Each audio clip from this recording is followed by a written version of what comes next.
Monsieur Valéry Giscard d'Estaing a fait cet après-midi une déclaration à la presse à la suite de la réunion ce matin du comité directeur de la Fédération nationale des Républicains indépendants.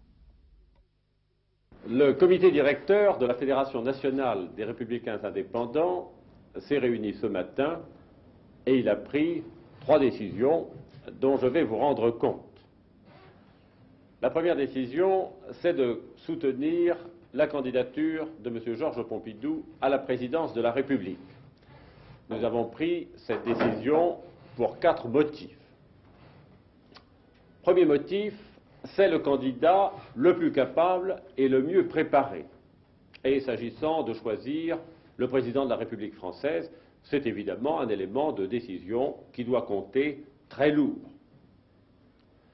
Deuxième motif, c'est que les chiffres indiquent que tout autre candidat ne pourra être élu qu'avec l'appui de voix d'adversaires de nos institutions et qu'il ne lui sera donc pas possible, quel que soit son désir, de maintenir la stabilité politique de la France.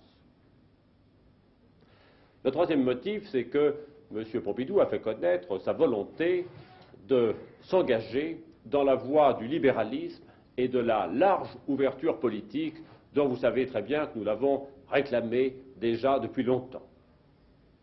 Et le quatrième motif de soutien de sa candidature, c'est que nous avons pensé que, dans la circonstance actuelle, il fallait éviter tout ce qui peut diviser les Français.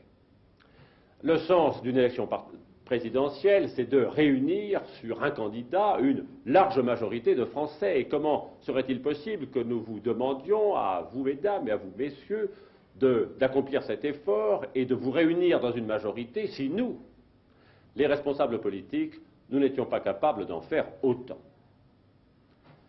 La deuxième décision qu'a prise ce comité directeur ce matin, c'est d'adresser un appel très large à nos amis libéraux et centristes qui appartiennent à la même famille politique, à la même ligne de pensée que nous, pour leur demander de faire le même raisonnement que celui que nous avons fait et de soutenir la même candidature que nous.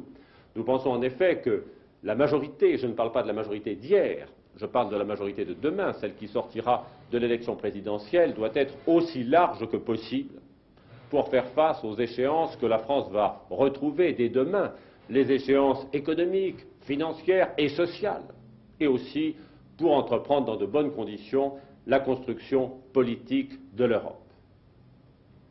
La troisième décision prise ce matin, c'est l'organisation de notre campagne.